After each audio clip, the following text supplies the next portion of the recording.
title Freedom of Speech. Introduction. Freedom of speech and expression is one of the basic rights guaranteed to the citizens of India.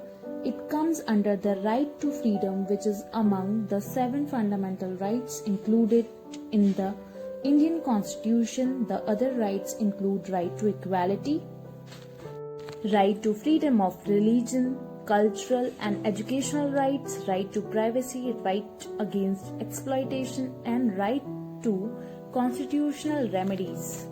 Freedom of speech in India.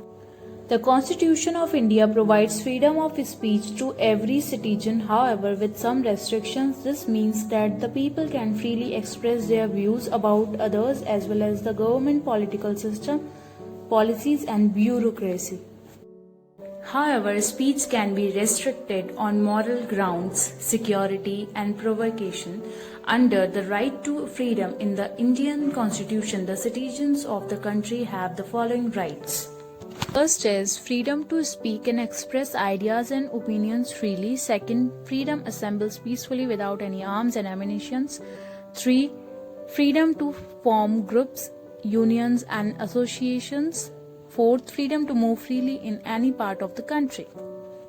5th, freedom to settle in any part of the country. 6th, freedom to practice any profession. 7th, freedom to indulge in any kind of business or trade, provided it is not unlawful. India is known as a democratic country in true sense. The people here have the right to information and can give their opinion on anything, even the activities of the government. Freedom of speech empowers the media to share all that is going on in the country as well as around the world. This makes the people more aware and keeps them updated with the latest happenings from around the world.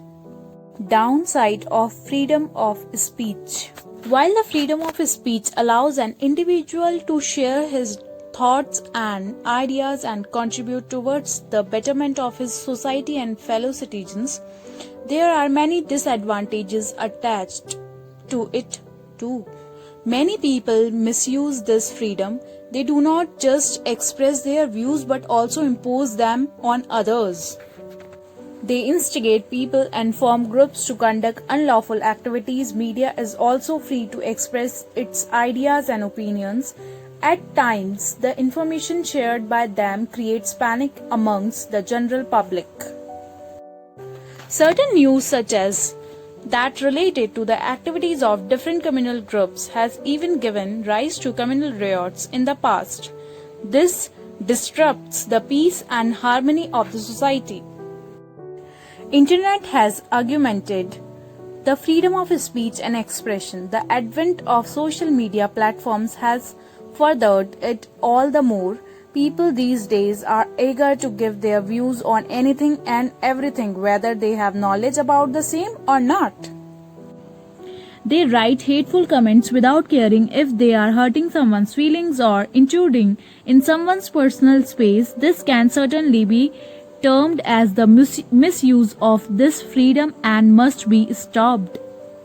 So the conclusion is, every country must provide the freedom of speech and expression to its citizens. However, it must be defined clearly so that it only helps in bringing about positive changes in the individuals as well as the society and does not disrupt its normal functioning.